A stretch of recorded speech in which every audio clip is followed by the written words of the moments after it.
Terus Satria Ilham dan teman-teman semua yang udah hadir. Eh, Kami dari kelompok 6, eh, ini kita akan presentasikan hasil dari kelompok kami yaitu sastra Arab masa Umayyah. Jadi anggota kelompok kita terdiri 3 orang. Yang pertama ada Dina Raya, lalu kedua ada Muhammad Radifak, tiga ada satu Kurniawan, saya sendiri.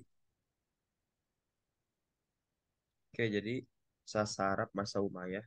Jadi ada dua topik yang kita akan bahas, yaitu yang pertama ada sejarah berdirinya Bani Umayyah, lalu ada perkembangan sastra pada masa Bani Umayyah.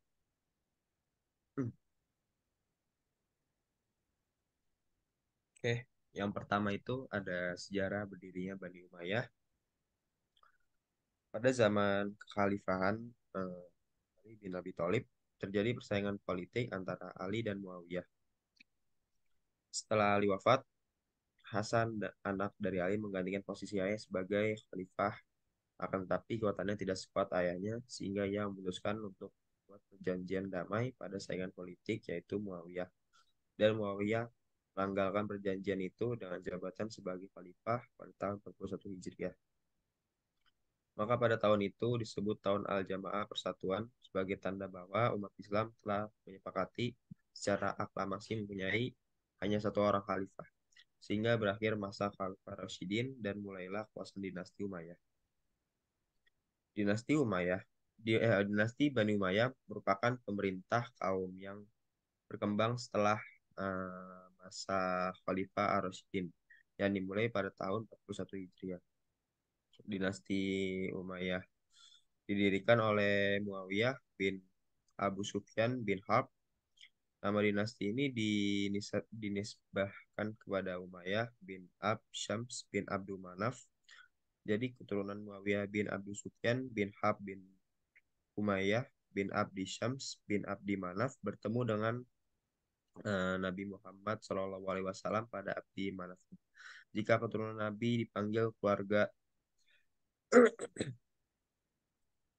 Hashim atau Bani Hashim, maka keturunan Umayyah disebut keluarga Umayyah, Bani Umayyah. Oleh karena itu, Muawiyah dinyatakan sebagai pembangun atau tokoh utama dinasti Umayyah.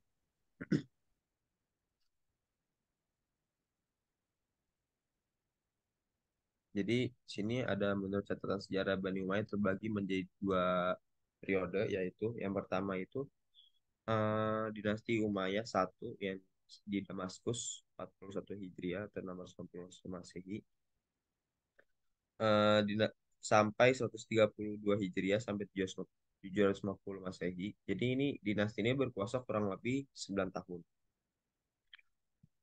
Dan mengetahui pergantian pemimpin sebanyak 14 kali. Lalu yang kedua ini ada dinasti Umayyah II di Andalus atau Spanyol 755 sampai 1031 Masehi. Ini kerajaan Islam di Spanyol didirikan oleh Ar-Rahman Al-Dakhil ketika Spanyol berada di bawah kekuatan dinasti Umayyah II. Ini umat Islam Spanyol memperoleh kemajuan kemajuan yang biasanya masa kepemimpinan Abdurrahman Al-Ausad,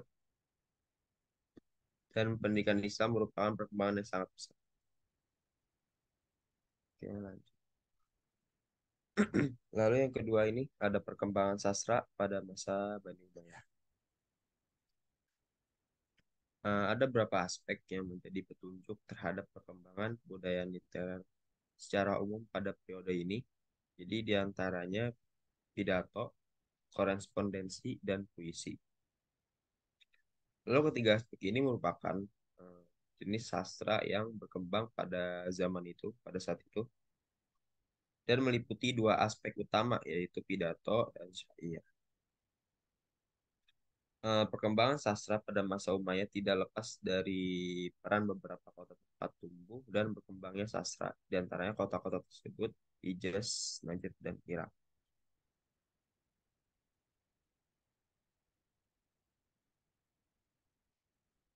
Oke, jadi masuk ke faktor pendorong berkembangnya sastra pada Bani Umayyah. Jadi yang pertama itu munculnya partai politik. Jadi setiap golongan itu memiliki penyair dan mendukung dan membela partai politiknya. Lalu yang kedua ini kembali rasa fanatisme, kesukuan di antara kaum muslimin pada zaman itu. Ketiga ini ada munculnya persatuan dari sebagian penyair dan puisi sebagai sarana mencari penghidupan. Empat ini persaingan antara penyair untuk menjadi penyair yang paling unggul dan berkualitas sehingga akan mendapat hadiah dari khalifah. Dan terakhir itu kehidupan yang makmur menyebabkan para penyair merupakan jenis puisi pada puisi tentang cinta.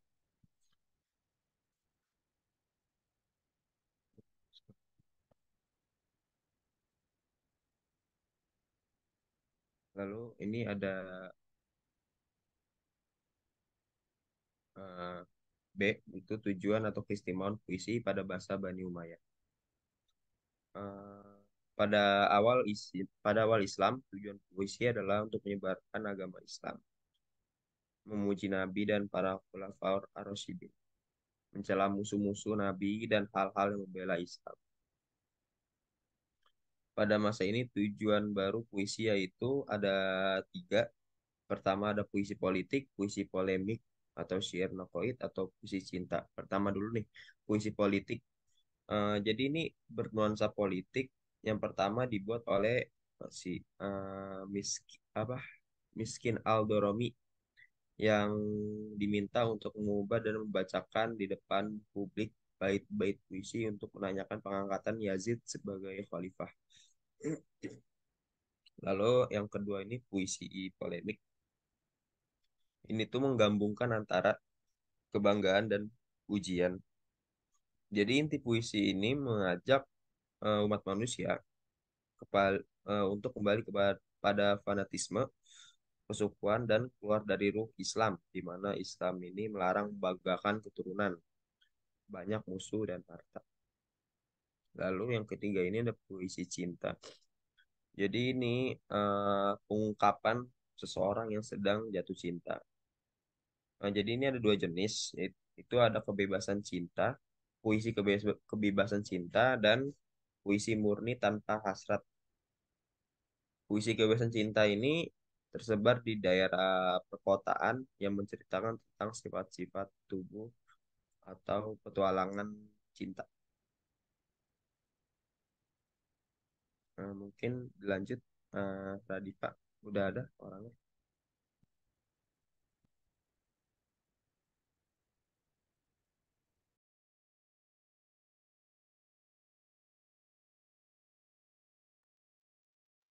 Jadi Mungkin lanjut.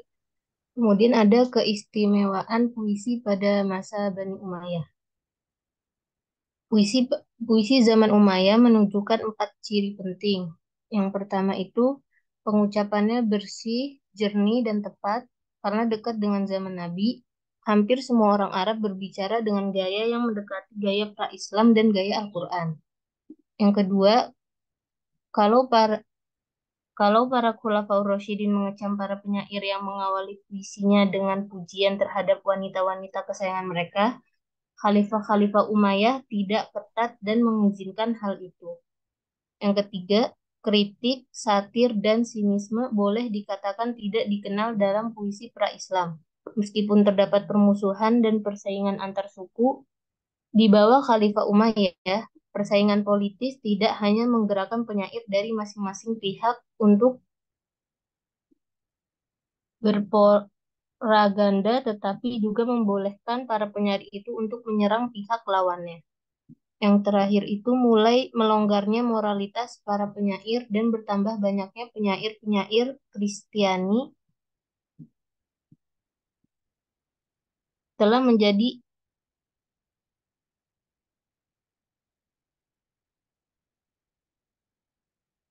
telah menjadi anggur sebagai salah satu garapan puisi yang populer. Sedang keistimewaan puisi pada masa ini dilihat dari makna, ide, imajinasi, lafaz, dan struktur kasidahnya. Lady next. Kemudian ada penyair pada masa Bani Umayyah. Yang pertama itu ada Al-Akhtal. Dia dilahirkan di sebuah tempat bernama Hiroh, sebuah tempat di utara Syria.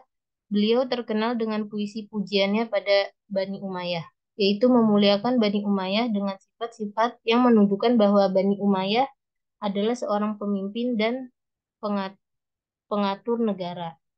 Yang kedua ada Al-Farazdak.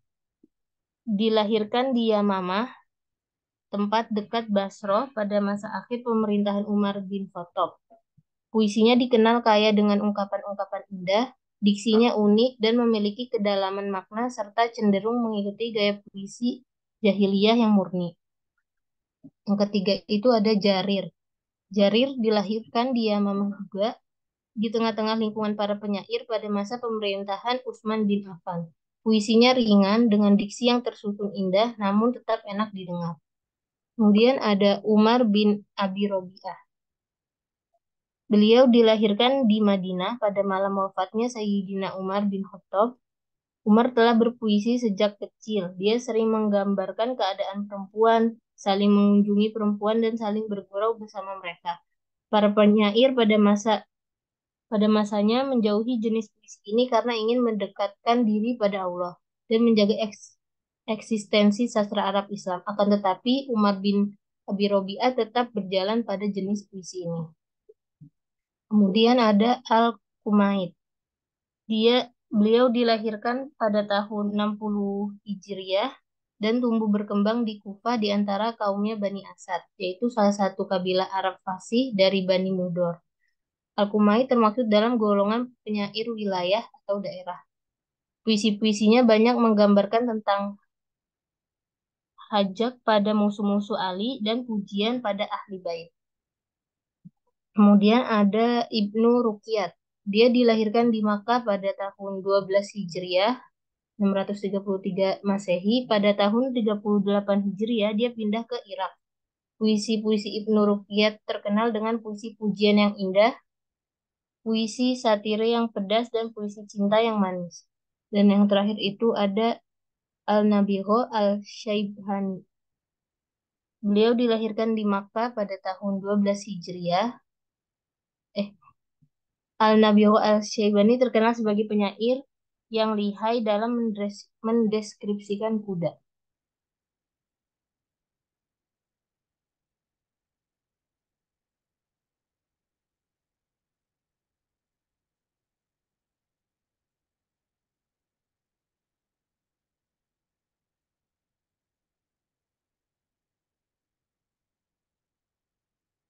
Kemudian ada contoh puisinya, yaitu Wakuntu Idza Lakiyat.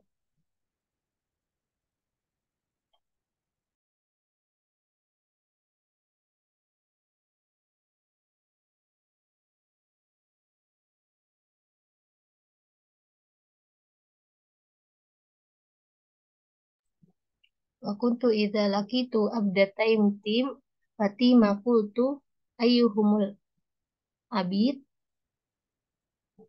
Layim Alamin Yasud Tubima Wasaidihim wa in karihu Uswadan.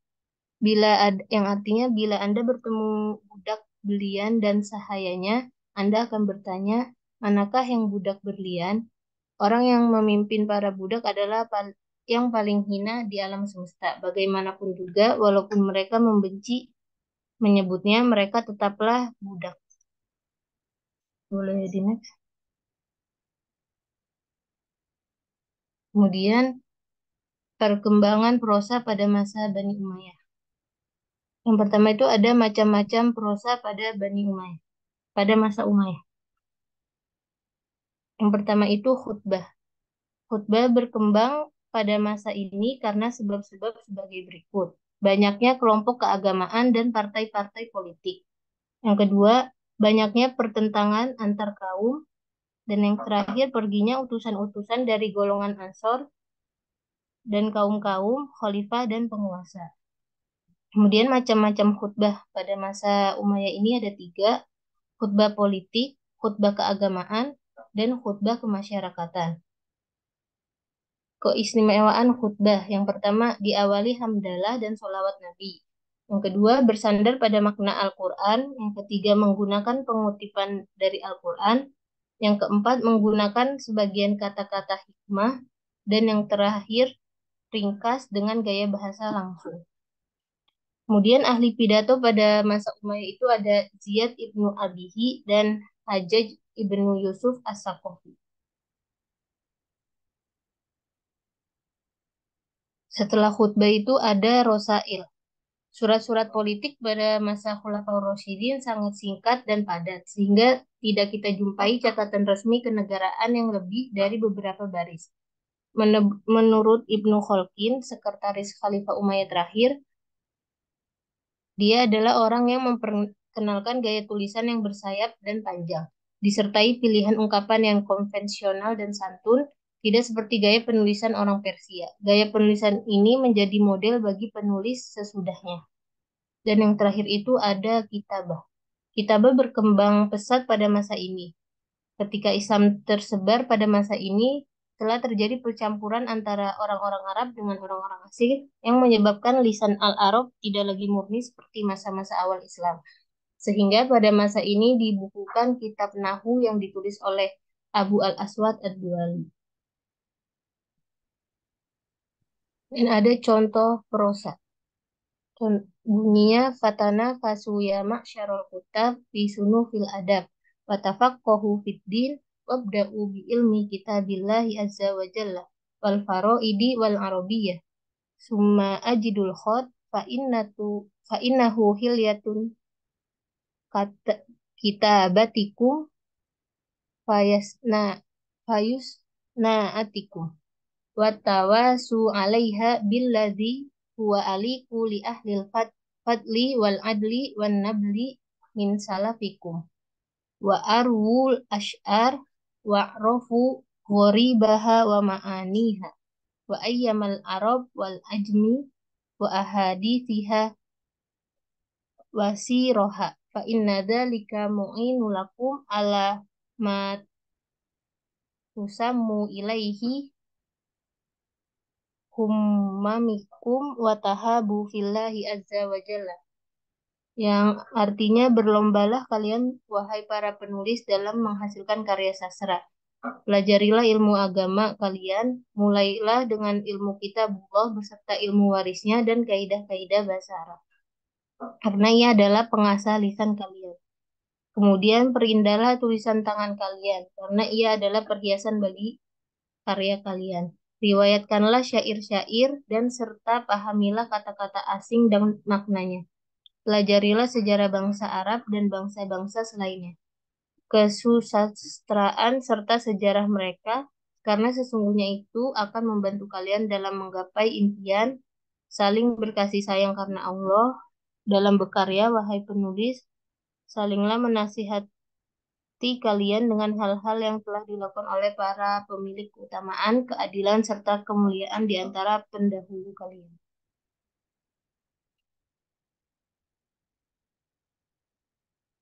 Dikembalikan kepada moderator.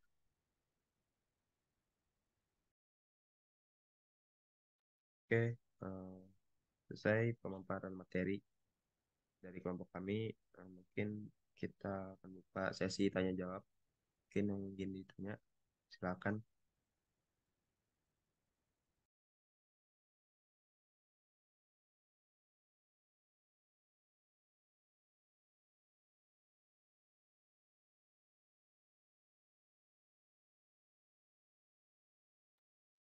Ayo, silakan.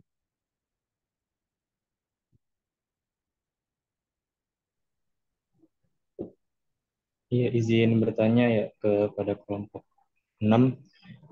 Tadi kan ada faktor pendorong perkembangan sastra pada Bani Umayyah ya. Boleh dipaparkan nggak faktor penghambatnya itu? Mungkin itu aja. Terima kasih. Terima kasih Aji.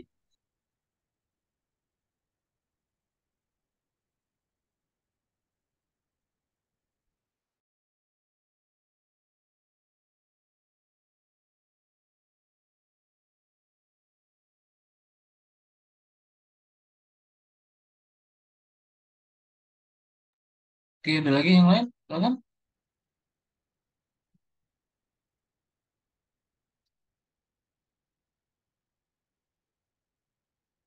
Hmm?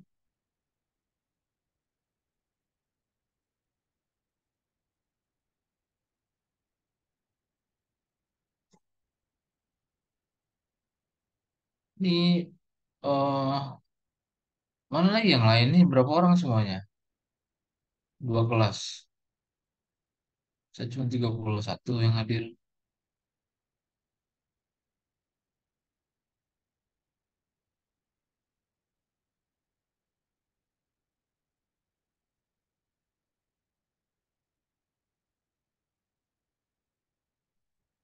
Harusnya berapa? Harusnya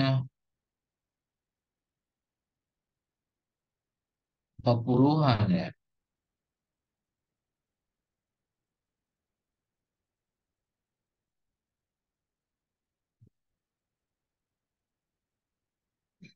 Oke, ada lagi nggak? Silakan di ini.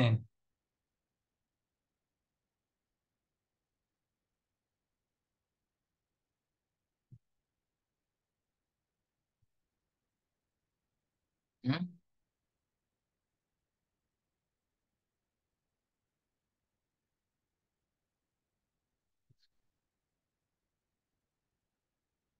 Ini ada Radifa. Radifa,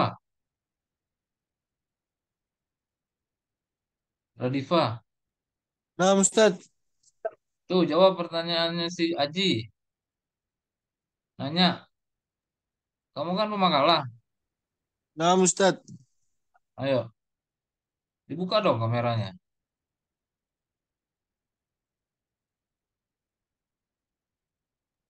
Sinyalnya lagi kurang mendukung, Ustadz Afwan.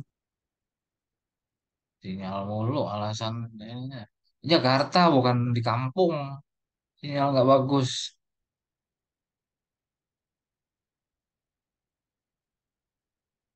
Jadi nggak ada alasan ya. Sinyal mulu alasannya.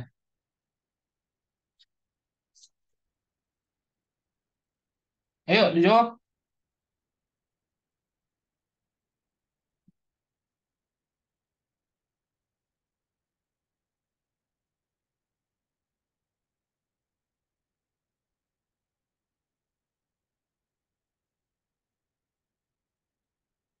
Silakan.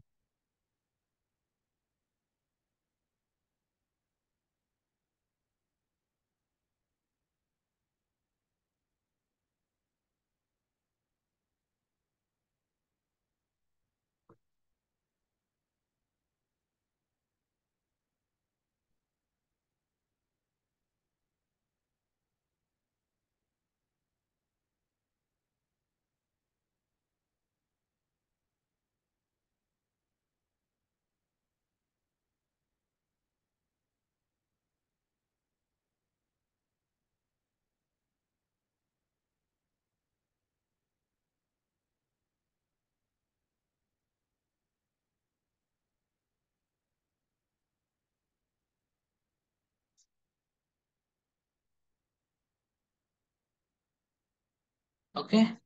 Lah, ini kenapa diam-diaman Baik. nih? Izin menjawab dari pertanyaan Aji.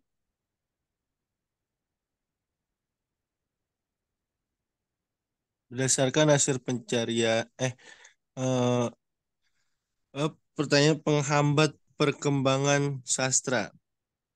Hmm, Faktor-faktor penghambat perkembangan sastra pada masa Bani Umayyah adalah kurangnya kejelasan tentang sistem monarki dan proses pergantian khalifah yang menimbulkan konflik dan perebutan kekuasaan antara keluarga kerajaan, golongan Syiah, Khawarij, dan Mawali. Perilaku amoral dari para khalifah dan pembesar Bani Umayyah yang senang hidup mewah, korup, dan tidak mempertahankan kepentingan umat Islam. Pertentangan etnis antara suku Arab Utara Bani Quraisy dan suku Arab Selatan Bani Qalb yang memecah belah persatuan umat Islam. Munculnya kekuatan baru yang menantang kekuasaan Bani Umayyah seperti Bani Abbas yang didukung oleh Bani Hashim, kaum Syiah, dan Mawali, serta kerajaan-kerajaan Nasrani di Eropa dan Persia di timur.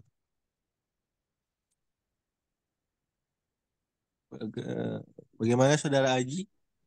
Apakah Oke, sudah jawab? berarti apa namanya politik di situ sangat berpengaruh buat faktor penghambat dari perkembangan sastra pada zaman Bani Umayyah ya. Iya, seperti itu karena politiknya masih ada rasa yang banyak menguasai seperti itu. Oke, makasih jawabannya Radita, Satniko, dan Regina. Oke, ada lagi nggak yang mau ditanyakan?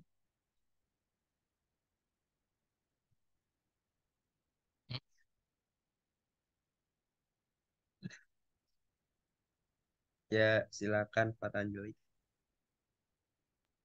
Oke, makasih atas kesempatannya. Saya Faranjai izin bertanya terkait macam-macam prosa. Tadi kan ada prosail ya, dan di situ dijelaskan bahwa eh, penulisan gaya tulisan itu yang bersayap dan panjang, disertai pilihan ungkapan yang konvensional dan santun. Boleh dicontohin nggak? Maksudnya itu kayak gimana? Tuh, gambarannya kayak gimana? Gaya tulisan yang bersayap dan panjang itu. Mungkin sekian. Terima kasih. Oke, Rosail, silakan si kelompok 6. Rosail itu korespondensi, surat menyurat ya, karena sudah masuk pada masa kekhalifahan ya, nih. Administrasinya ada pakai surat.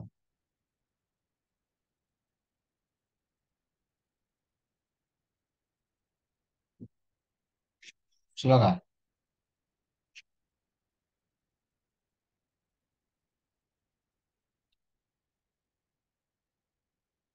Hari ini pertemuan keberapa ya, Anjali? Pertemuan 7, pekan 7 ya. ke-8. Oke.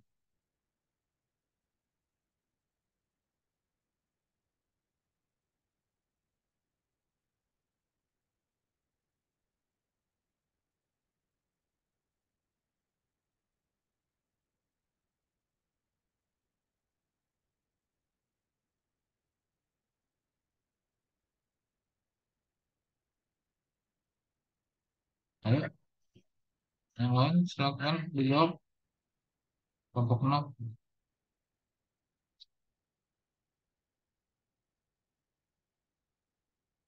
Ya, betul. Yang akhirnya saya sarankan eh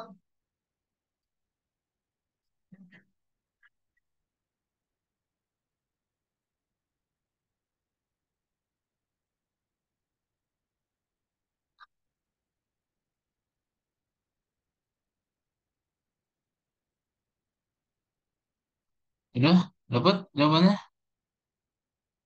Tatmiko?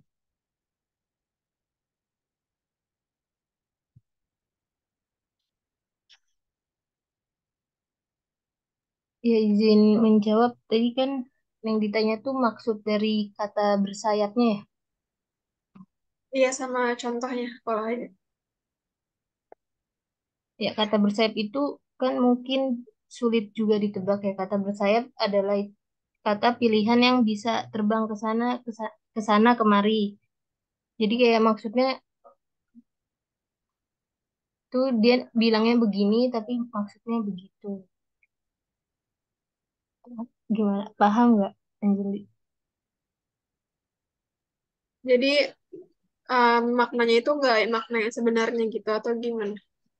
Iya, kayaknya seperti itu. Oh, ada contohnya nggak, boleh dicontoh kalau ada? Darah, nambah untuk jelasin. Jadi eh, apa yang dimaksudkan tadi oleh para Anjeli itu gaya tulisan Rasail eh, yang biasa disebutnya itu Al-Muqamat Ar-Rosailiyah yang merupakan bentuk sastra prosa Arab klasik yang populer pada abad ke-8 dan ke-9 Masehi. Jadi Al-Maqamat Ar-Rosailiyah ini itu kumpulan apa ya, cerita cerita pendek yang berisi dialog antara dua tokoh utama yaitu Al-Harith dan Abu Zaid. Jadi Al-Harith ini seorang pengembara dan dia bertemu dengan Abu Zaid di berbagai tempat dan situasi. Abu Zaid ini seorang ahli bahasa dan retorika yang pandai berpidato.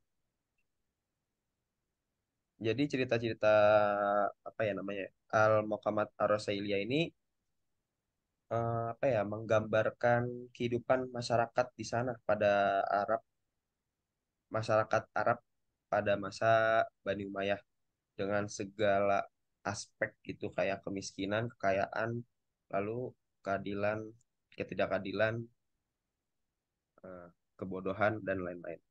Ya seperti itu pokoknya.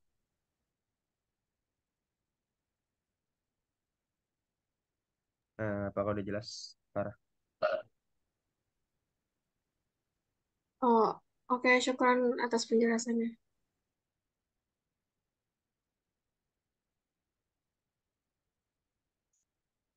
Oke. Bisa ada nggak yang mau nanya lagi tentang ini? Tentang Al-Adab fil Asri Umawi ya? Oke, tadi pertanyaan pertama tentang apa? Faktor penghambat ya tadi ya. Ntar saya cek dulu ya. Ini ya. Oke, jadi kita kita kok nanti nanti jawabannya sekalian ya di sini penjelasannya. Jadi setelah era kekhalifahan Rasyidun itu oh, era Khulafa Rasyidun itu terjadi konflik antara Ali dan Muawiyah. Ini kan munculnya munculnya dinasti Umayyah itu terjadi konflik antara Ali dan Muawiyah sebenarnya ya. Makanya kan dalam sejarah kekhalifahan kan para khalifah itu kan mati terbunuh ya kebanyakan. Ya karena ada politik di situ, ada konflik di kalangan para sahabat. Maka pada masa itu akhirnya Umayyah, Muawiyah bin Abi Sufyan menang lah ibaratnya, menangkan konflik itu akhirnya mendirikan dinasti Umayyah namanya. Nah, kalau dulu pada masa Khalifah Rasyidin itu nilai-nilai keislaman itu tidak membedakan antara Arab dan Ajam. Ajam itu artinya yang non-Arab ya, bisa dari Persia, dari Habsyi, dari mana-mana. Nah, di eranya Umayyah ini dibangkitkan lagi semangat Arabnya itu, Asobiyah. Jadi Asobiyah itu fanatisme artinya. Jadi fanatisme kearapan itu dibangkitkan lagi pada masa dinasti Umayyah. Makanya kan terjadi semacam apa ya istilahnya itu pemarginalan lah, marginalisasi orang-orang bukan Arab kayak Persia, Farsi itu atau Habsyah keturunan orang-orang hitam. Nah kan karena kalau dalam pandangan bangsa Arab tuh bahwa mereka itu adalah yang paling murni nasabnya gitu, dianggapnya gitu ya. Jadi makanya pada era dinasti Umayyah ini apa mulai lagi semangat fanatisme kearaban itu mulai timbul. Akhirnya itu juga berdampak pada eh, perkembangan ilmu pengetahuan, termasuk kebudayaan, termasuk sastra dan kebudayaan ya, termasuk sastra dan kebudayaannya. Nah, pada masa ini juga dikenal dengan nama eh, apa gerakan Ta'rif. Ta'rif itu artinya Arabisasi. Jadi semua aktivitas itu dilakukan proses pengaraban gitu ya. Jadi diarabisasi semuanya itu. Maka ada istilah takrib, muarabah kalau istilah gitu. Jadi arabisasi. Maka banyak terjemahan mulai menerjemahkan kitab-kitab yang dari mana ya dari Yunani kuno diterjemahkan. Walaupun nanti masa era kebangkitannya itu di masa Abbasiyah sebenarnya. The Golden Age-nya itu Asrul Zahabinya itu di era ini. Tapi peletakan pengetahuan perkembangan pengetahuan itu sudah dimulai di era-eranya Umayyah, gitu ya. Nah, terus perubahan lagi kalau dulu pada masa Khulafa Rasyidin itu sistem kekhalifahan, maka pada masa apa di apa ya kekhalifahan itu dimusyawarahkan gitu ya. Pemilihan khalifah itu kan misalkan Abu Bakar dipilih itu kan atas musyawarahnya kaum Ansor dan kaum Muhajirin. Kaum Ansor dan Muhajirin akhirnya dipilihlah Abu Bakar misalkan. Nah, di eranya Umayyah itu mulai berkembang tradisi dinasti sudah jadi keluarga. Modelnya keluarga. Khalifah turun ke anaknya, ke anaknya, ke anaknya. Nah, nanti pun juga kan tidak semua khalifah itu cakap dalam memimpin ya. Bahkan nanti kan banyak yang sudah mulai hidup mewah segala macam-macam, berfoya-foya dan gitu-gitu. Jadi nanti akhirnya juga nah, transisi antara dinasti Umayyah, runtuhnya dinasti Umayyah dan bangkitnya dinasti Abbasiyah juga kan seperti itu. Banyak para pemimpin-pemimpin yang Umayyah itu tidak cakap lagi dalam memimpin seperti itu. Nah, itu secara dalam dalam hal sejarahnya. Terus dalam perkembangan dalam perkembangan kesusastraannya itu dia. Nah, jadi dinasti Umayyah itu tadi nih ya, kalau letak geografisnya itu sebenarnya kan penaklukan kayak Irak dan segala macam kan sudah di ini ya, sudah dilakukan pada eranya Khalifah Rasyidun ya. Nah, pada masa ini pusatnya lah, pusat peradaban dinasti Umayyah itu ya di Damaskus. Damaskus itu Syria ya kayak sekarang. Dan di Andalusia. Andalusia ini Spanyol. Nah, jadi dua dua ini apa? Makanya ya, makanya juga pengaruh Barat, pengaruh Arab terhadap Eropa itu kayak Spanyol itu kan sangat kuat ya. Bahkan nanti banyak kan kalau dalam sastra Arab itu ada Al-Adab Al-Andalusi itu sastra Arab yang di Andalusia pengaruh-pengaruhnya. Kayak eh, bahkan kan seorang tokoh nahu besar tuh kayak Alfiyah Ibnu Malik itu kan Andalusi kan, orang Spanyol itu. Nah, ahli-ahli nahu dalam bentuk bait nazom itu kan seorang ahli orang Spanyol asli Andalusia. Oke, nah eh kalau di era, nah ini ya tadi karena di sini sudah mulai banyak intrik politik dan segala macamnya, maka itu juga berpengaruh pada kesusastraan. Misal karena di eranya Umayyah ini sudah mulai muncul ada firqoh-firqoh kalau dalam istilah kita itu. Firqoh itu ya firqoh dalam hal politik, firqoh dalam hal paham pemahaman keagamaan kayak Syiah, Khawarij, apalagi Mu'tazilah dan lain-lain itu udah muncul di eranya ini. Jadi kaum-kaum Khawarij yang memang radikal, keras gitu ya. Orang-orang Syiah, orang-orang Mu'tazilah yang mengedepankan rasionalnya, logika dan segala macamnya. Nah, itu muncul di sini. Jadi sudah mulai banyak friksi-friksi antar firqoh, antar apa ya namanya? Kelompok-kelompok lah. Di sini sudah mulai banyak. Nah, itu tadi ya. Kemudian ada lagi rasa fanatisme kesukuan nih. Nah, ini tadi yang asobiyah. Asobiyah itu ya fanatisme yang berlebihan terhadap sukunya. Asobiyah, kobaliyah. Jadi punya semangat fanatisme kesukuan yang berlebih. Ya. Nah, terus ada lagi munculnya persatuan dari sebagian penyair sebagai. Nah, pada masa ini juga banyak. Kalau kita sekarang tuh model buzzer tuh lah. Nah, ini buzzernya era Umayyah itu juga banyak. Jadi mereka menjilat penguasa, kemudian menjadikan syair sastra itu sebagai sumber penghidupan.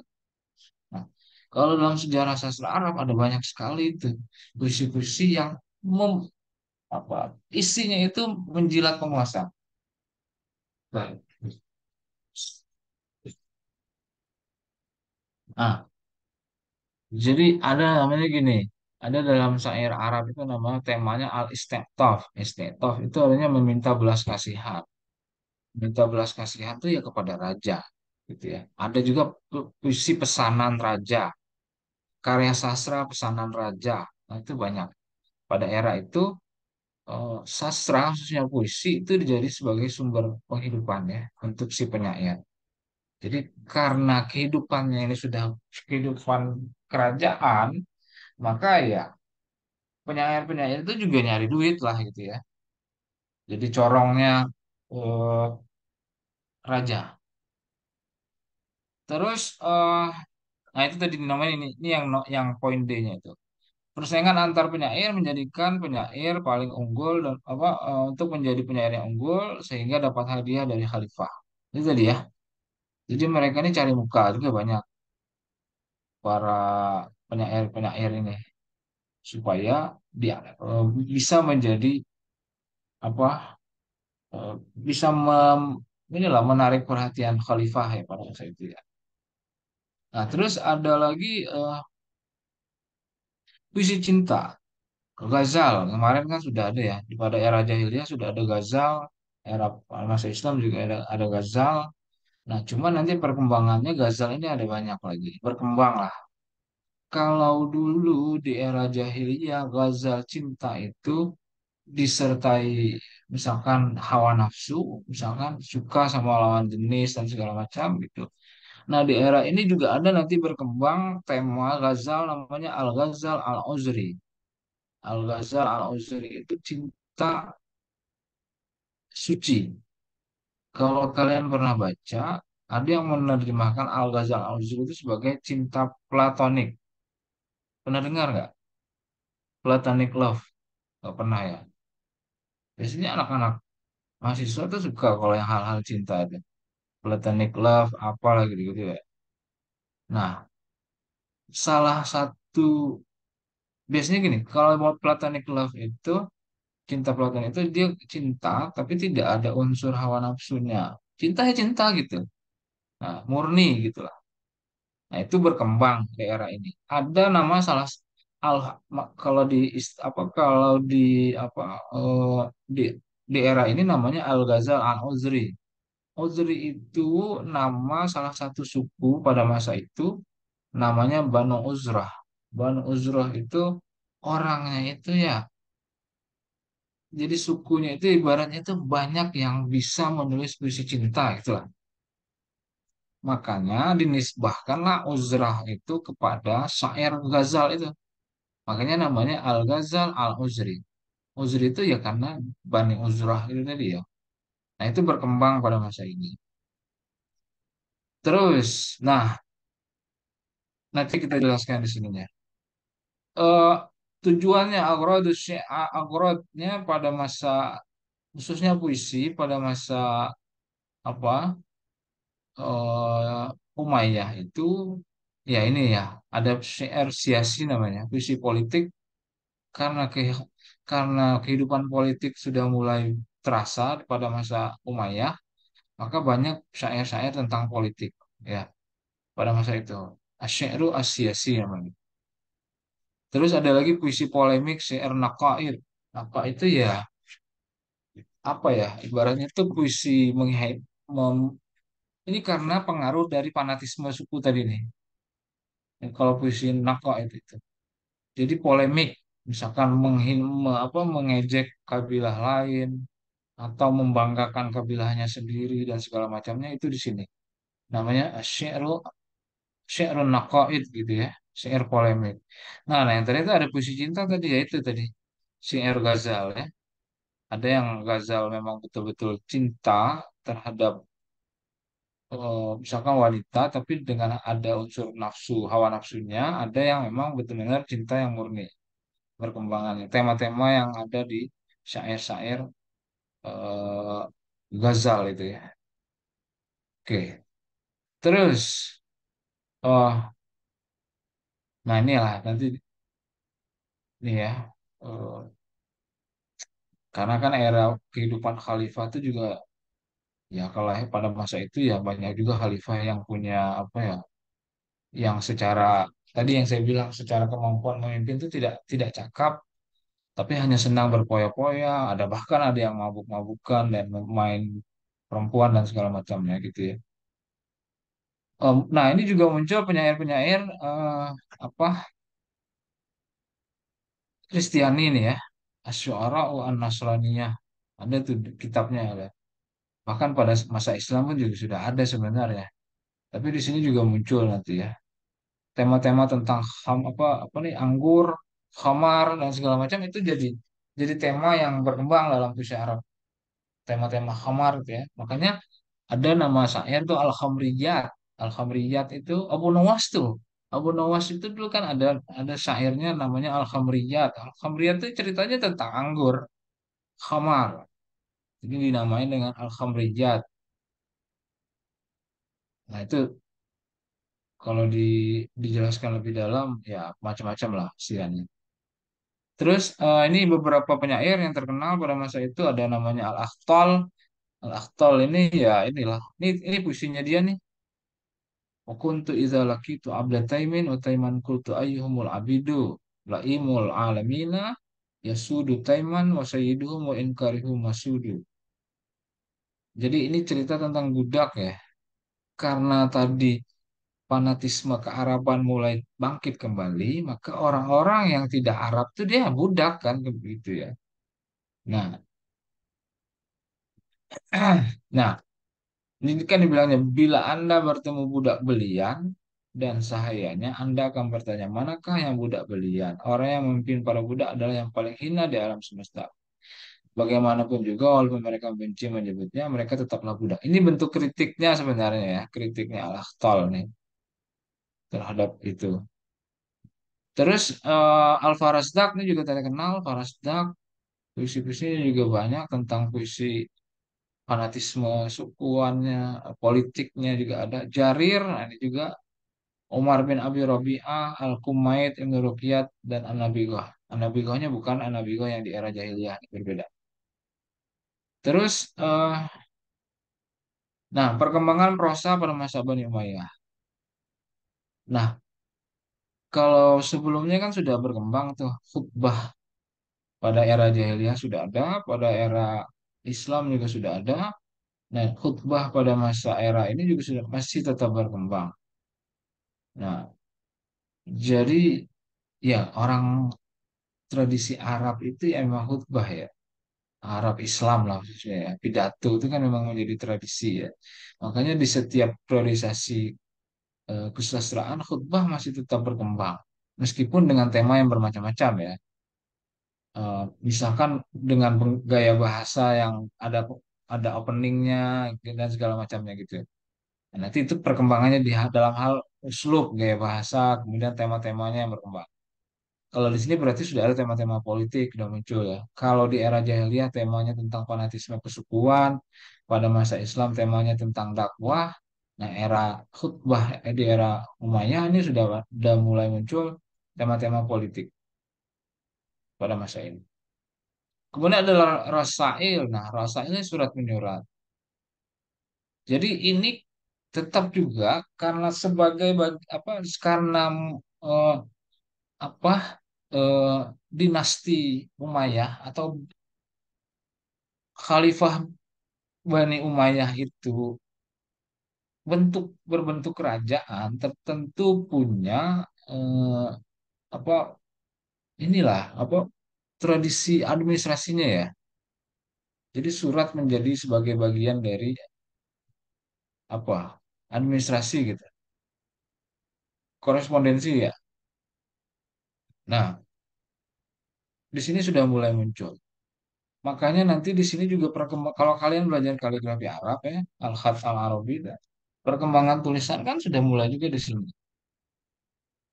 Ada namanya cap stempel tukroi kalau dalam khat tukro ada stempel, terus ada tauki tanda tangannya khalifah gitu ya.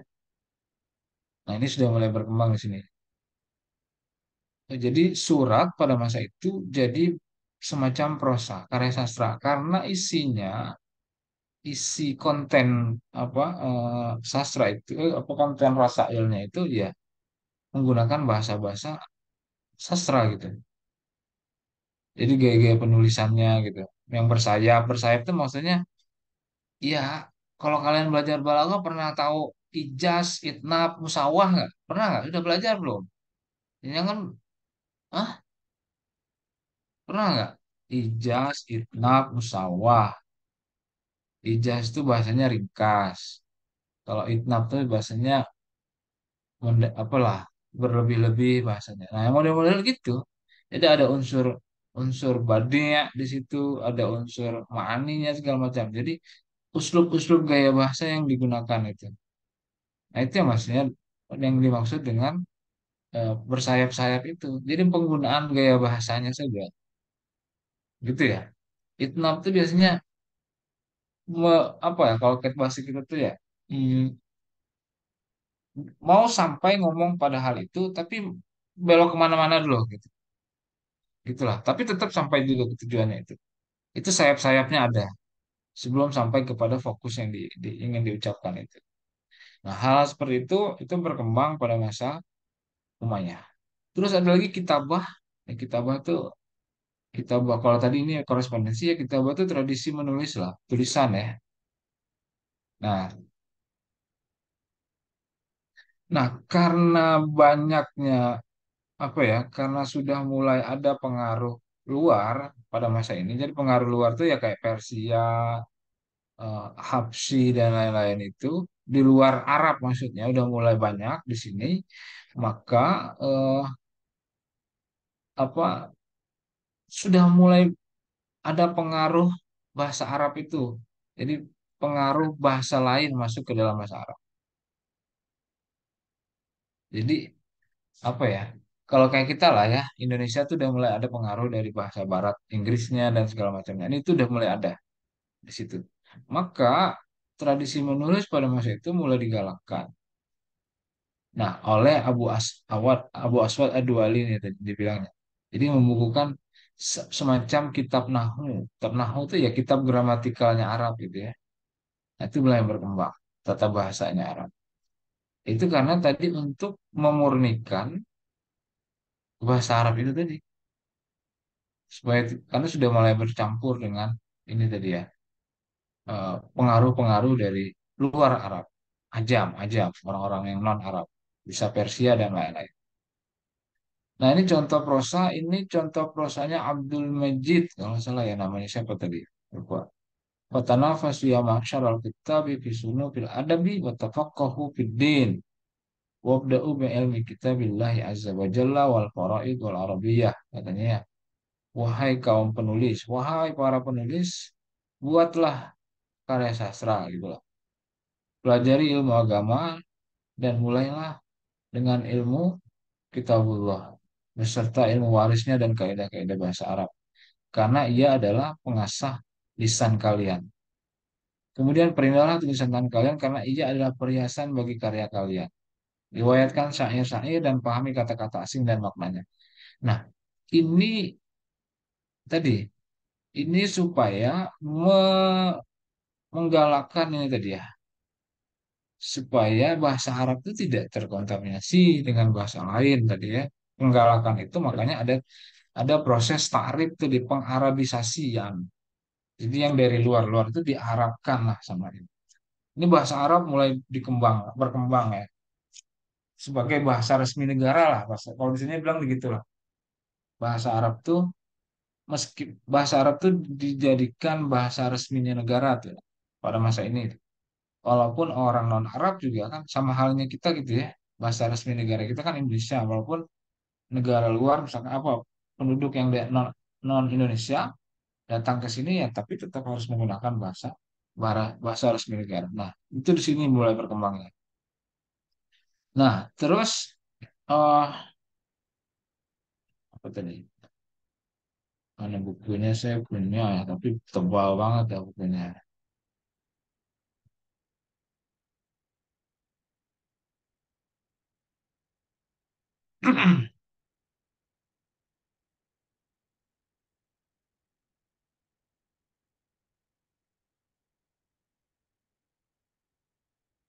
Nah, ini salah satu contoh tema yang berkembang pada masa Umayyah.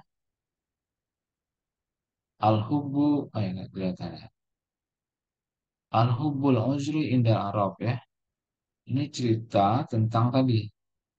orang-orang yang punya kisah cinta, tetapi ya emang murni cinta gitu.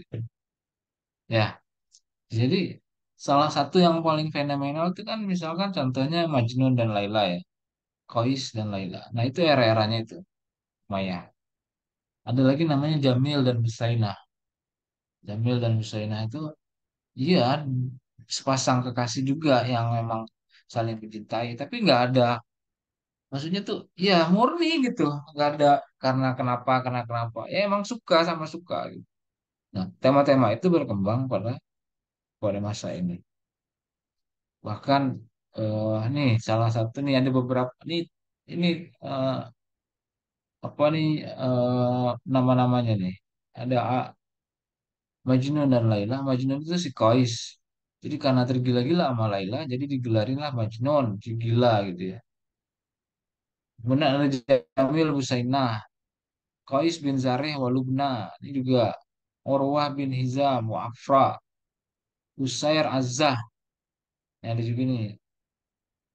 Tapi ini gak semuanya di era itu ya. Ada juga di era yang berbeda nih kayaknya. Ini ini di era, maksudnya ini kumpulan para para pencinta Uzri itu tadi. Jadi ada juga yang di era bedanya. Maksudnya di selain selain di era Umayyah. Sepertinya kayaknya seperti itu.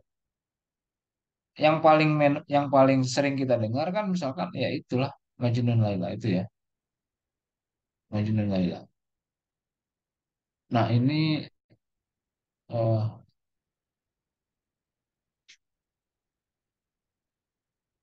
mana dia Banu Uzrah itu ya. Nih, Banu Uzrah itu nih. Ini nama Uzri itu dinisbahkan kepada kelompok ini nih. Karena memang apa ya? Dikenal memiliki kemampuan dalam hal membuat syair itu. Jadi punya perasaan yang halus gitu gitulah mereka-mereka ini katanya seperti itu kalau dalam dalam kisah riwayatnya ya. Nah, misalkan contoh ini Al-Majnun wa sahibatuhu Laila. Majnun dan kekasihnya Laila. Misalkan ya. Nama Majnun itu ini aslinya Qais bin Mulawah. Qais bin Mulawah itu Jamilul Wajhi. Jamil al-Wajhi Abiyadul Lawan. Orangnya ganteng, kulit putih gitu lah ya. Kalau diceritakan itu seperti itu. Nah, Laila itu adalah ibnatu ammihi, anak pamannya. Juga dibilang tuh ajmalin nisa, cantik, wa ahsanihin najisman, eh, apa bagus perawakannya dan lain-lain ya. Nah, jadi apa coba kita lihat syairnya ya.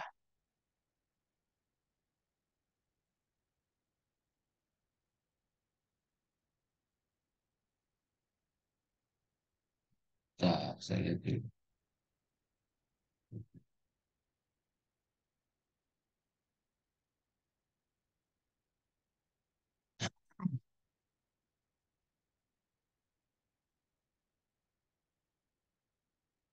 Jadi kan suatu suatu ketika katanya ada pesta di rumahnya Laila. Jadi eh, saya lupa pokoknya ceritanya. Jadi eh, supaya bisa ketemu Laila di ujung sana itu dia balik lagi gitu. Ngantrinya itu seperti itulah. Kalau nggak salah ceritanya gitu. Nanti kalian bisa cari lah. Udah banyak kok cerita-cerita tentang ini ya yang berkembang. Nah ini salah satu ini juga ya apa ya ya bahkan jadi ininya nggak tahu apakah bahkan mungkin jadi inspirasinya sastra-sastra Barat kali ya. Di Barat kan ada dikenal Romeo dan Juliet segala macam ya. Nah itu hampir sama seperti ini itunya. Nah terus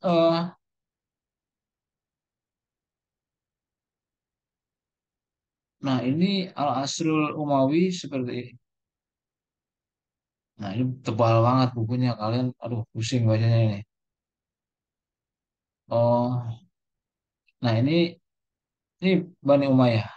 Jadi pengaruh politik masuk kemudian Al-Ahzab Siyasiyah itu ya, Ahzab itu bisa bilang partai lah ya, kayak partai gitu atau kelompok-kelompok politik itu pengaruhnya kepada adab. Terus eh nah, ini perkembangan bagaimana upaya upaya kerajaan itu terhadap sastra dan bahasa Arab gitu ya. Nah, perkembangan penyebaran bahasa itu juga di era Umayyah ini mulai berkembang ya. Nah, terus nih menjaga bahasa Arab dengan peletakan ilmu nahu, ada syakal, ada titik itu di era ini juga. Jadi kalau belajar kaligrafi Arab tuh titik itu mulainya ada itu di eranya ini. Jadi dibuat tanda bacanya tulisan Arab itu yang seperti kita tahu sekarang ini tuh itu pada masa ini. Dulu pun juga tidak tidak seperti sekarang, misalkan nun titiknya di mana, di atas dan segala macam. Itu ada proses semuanya itu. Nah, jadi perkembangan Umayyah ini sangat apa ya? Sebagai apalah kalau bisa dibilang itu pionirnya untuk perkembangan peradaban selanjutnya lah, Arab Islam khususnya ya. Nah, nanti mulai perkembangan lebih lebih ininya di era Abbasiyah. Abbasiyah itu ya eranya keemasan lah, banyak ilmu pengetahuan, filsafat, kedokteran, psikologi dan segala macamnya itu di era-era itu. Nah, jadi kalau kalian belajar sejarah kebudayaan Arab, maka tidak tidak apa pembahasan tentang Umayyah Abbasiyah itu nggak akan bisa inilah bisa lepas gitu ya. Karena emang ini pengaruhnya bahkan sampai sekarang pun juga masih. Nah, ini kemudian tujuan syairnya tadi ada asosiasi tadi ya, politik, kemudian sya'ubiyah itu ya apa fanatisme tadi, fanatisme itu, Ghazal cinta nih ada cinta yang tradisional, Azal kisosi itu yang bentuknya cerita, ada yang uzri tadi ya. Terus ada syairul hamasah, patriotisme, hijab, satir dan lain-lainnya. Fakhar nih, fakhar tuh artinya membanggakan, pembanggaan terhadap keturunan, kabilah dan lain-lain. Ada madah, madah itu pujian, risa itu ratapan, meratapi nenek moyang mereka dan segala macam. Nah, ini Farasdak tadi ya sudah ada, terus ada Al-Akhtal, ada Kumait, ada Miskin Ad-Darami. Nah, yang kemarin kita cerita tentang hijab itu kan Miskin Ad-Darami itu, yang hijab hitam, perempuan hijab hitam yang sebelum pertemuan sebelumnya. Nah, itu hidup di era ini, era Umayyah. Kemudian ada khitobah ya pidato tadi ya, ada kitabah ini dan lain-lainnya. Nah, itulah perkembangan sastra Arab pada masa Umayyah. Jadi peletaknya itu di era ini. Nanti berkembang kemudian di era Abbasiyah dan ke era-era selanjutnya. Oke, ada pertanyaan? Hmm?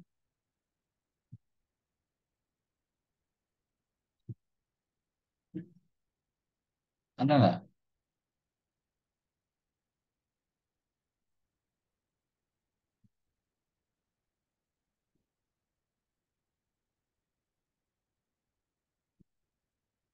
Hmm?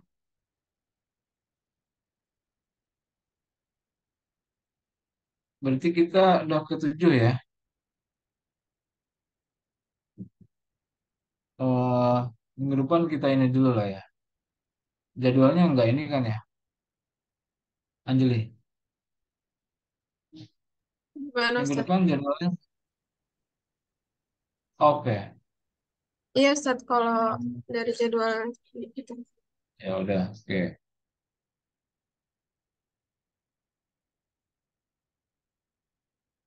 Jadi baru Ada pertanyaan? Ya apa gimana?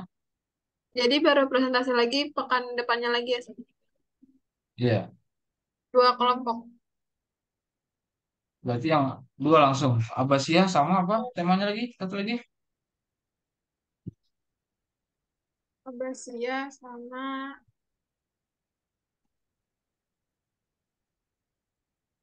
Ah, Abbasiyah sama Andalusia. Nah, oh sama Andalusia ya. Nanti yang tema Andalusia coba cari penyair namanya Ibnu Zaidun ya. Ibnu Zaidun itu sebenarnya eranya era Umayyah juga. Jadi dia dia eh, nanti coba itu cari ya. Biasanya kalau eranya Andalus tuh termasuk juga dengan ini, wah, eranya Umayyah dan Abbasiyah juga sih sebenarnya. Jadi kamu cari aja. Ada namanya penyair namanya Ibnu Zaidun. Ibnu Zaidun tuh senang sama Waladah nama cewek pacar apa kekasih dia. Waladah Ibnu Mustakfi namanya. Mustakfi billah.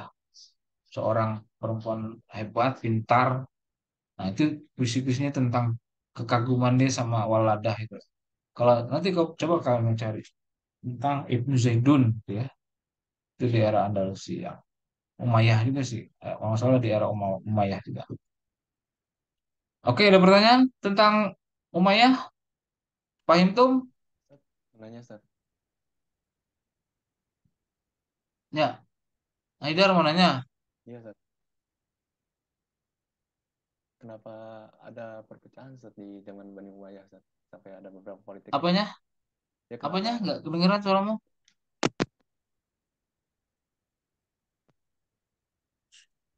Halo, Apa, Ustaz. apa tuh? Ya kenapa ada perpecahan Ustaz di zaman Bani Umayyah dan antar Kenapa ada perpecahan di Umayyah gitu ya? ya Ustaz. Sampai ada beberapa Nah, partai politik gitu. ya. Jadi nanti kan gini sejarahnya ya kalau Umayyah itu ya. Kalau Umayyah itu kan, nah di eranya tadi kan runtuh era kekhalifahan. Sudah mulai nih muncul kelompok kelompok-kelompok. Jadi umat Islam itu udah terpecah-pecah lah. Ada yang nanti muncul Khawarij, ada yang muncul Syiah, ada Mu'tazilah dan lain-lainnya itu udah mulai muncul di era-era ini tuh. Kalau kalian belajar tarikh sejarah Islam ya. Nah, konflik antara Ali dan Muawiyah. eh Terus nanti ada lagi kan kalau dalam sejarah tuh ada nanti Ali konflik dengan Aisyah dan segala macamnya. Ya. Ali dengan Muawiyah dan gitu. Nah, ini ini sudah mulai tadi kan saya udah bilang Umayyah ini udah mulai kalau di eranya Khalifah itu kan mulai setara ibaratnya tuh mau menyetarakan nggak ada lagi Arab nggak ada lagi Ajam semuanya sama karena sesuai dengan dakwah Nabi gitu ya mulai setara, setara lah jadi tidak ada yang membedakan itu hanya keimanan gitu ya kalau dalam Nabi kan gitu mau warna kulitnya seperti apa nah di era ini era Umayyah ini bangkit lagi tuh semangat kearapan itu orang-orang Umayyah nih Bani Muawiyah nih mulai bangkit lagi nah akhirnya orang-orang yang bukan Arab itu tersisihkan gitu. Tersisihkan itu maksudnya ya tidak bisa masuk dalam apa kerajaan dan segala macamnya. Nah, nanti ini berkembang lagi nih orang-orang ada namanya mawali. Dalam struktur orang Arab tuh ada namanya sorha. Sorha itu yang Arab murni. Jadi darahnya itu darah murni Arab, bapaknya Arab, ibunya Arab.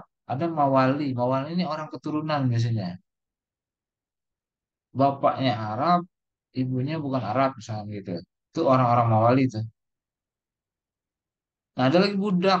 Budak ini yang lebih rendah kastanya dibanding Mawali itu. Biasanya kerjanya kasar. Keturunannya juga bukan keturunan murni. Bapaknya mungkin Arab, cuman dia anak dari budak juga, dari gundik dan segala macam. Kalau dalam kerajaan-kerajaan itu kan gitu ya. Nah, itu abid namanya, budak. Nah, di era Umayyah nanti sebelum akhir fase dinasti ini itu mereka ini nanti mulai lagi timbul gejolak pemberontakan lah kalau bisa dibilang gitu ya mulai lagi timbul pemberontakan orang-orang yang tersisihkan di eranya ini nah sehingga nanti muncullah lagi namanya Bani Abbasiyah runtuhnya Umayyah muncul lagi Abbasiyah nah di era Abbasiyah ini sudah mulai lagi nih orang-orang yang non Ajam itu yang Ajam itu yang orang non Arab itu mulai lagi diberdayakan lah kalau bahasa bahasa kita tuh ya nah jadi konflik itu selalu ada di era pemerintahan itu Wah, karena kan gini nanti, setiap pemimpin khalifah itu kan nggak semuanya tadi ini ya. Bahkan anaknya nanti turun lagi ke anaknya, turun ke anaknya, turun ke anaknya. Ya, itu kan dari anak-anaknya ini nggak semuanya bisa memimpin kan. Ada yang misalkan di eranya ini nggak bisa, kemudian eranya ini belum tentu juga seperti ayahnya gitu kan gitu. Nah, jadi konflik itu semuanya ada konflik dalam dalam apa dalam dinasti ini gitu. Sehingga runtuhnya Umayyah pun nanti digantikan sama Abbasiyah ya karena konflik juga ada pemberontakan mereka-mereka yang orang-orang non Arab itu orang-orang Ajam itu. Jadi seperti itulah gambarannya ya. Jadi konflik itu sebenarnya konflik politik itu dimulai setelah Nabi wafat. Mulai ada konflik itu intrik-intrik politik di antara sahabat bahkan sampai pemilihan khalifah siapa yang berhak menggantikan Nabi. Oh katanya Ali yang berhak karena Ali adalah ahlul bait keluarganya Nabi. Oh enggak, karena Abu Bakar yang lebih senior karena pernah menggantikan Nabi memimpin sholat. Nah itu di situ kan sudah mulai ada unsur apa apa ya intrik-intrik politik lah dan itu berkembang berkembang sampailah di era kekhalifahan setelah Al-Khulafa Ar-Rasyidun gitu ya. Jadi sebenarnya sejarah Islam itu ya penuh dengan unsur ini juga politik juga ya. Kalau mau dilihat dari sejarah ininya ya. Nah, jadi seperti itulah eh, perjalanan panjang sejarah Arab, khususnya Arab Islam ya. Jadi gitu ya, ada unsur kepentingan semua mereka-mereka. Oke, ada lagi?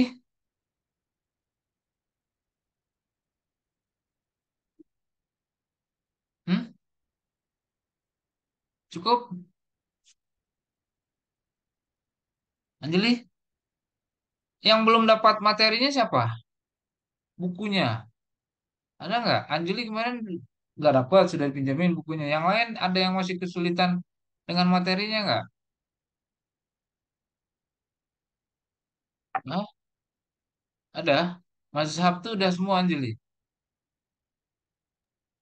Kenapa, Sir? Ada yang belum, yang lain kelompok lain ada yang nggak dapat materinya nggak? Maksudnya susah nyarinya nggak?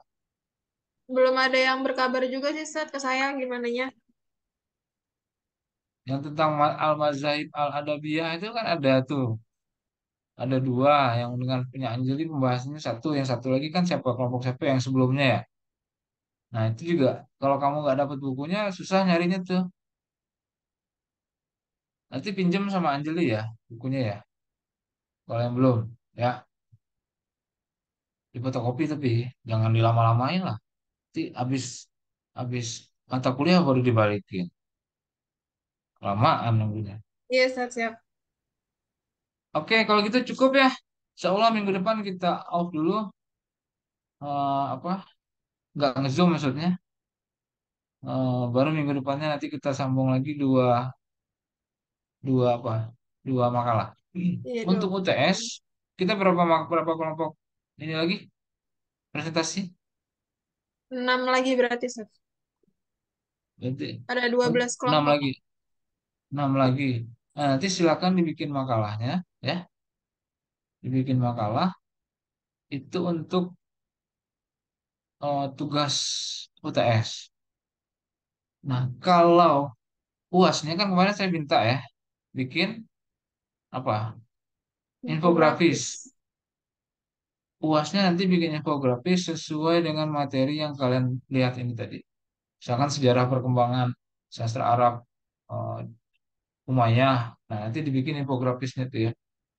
Nah, cukup itu saja. Itu nanti dikumpulkan di akhir aja, yang UTS dan UAS.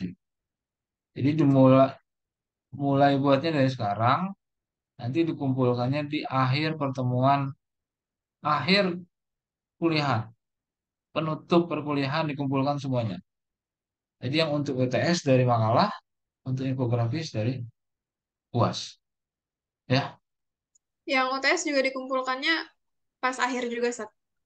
pas akhir saja semuanya, dirapel Uh, di Berarti akhir. langsung dikumpulin makalah sama infografis.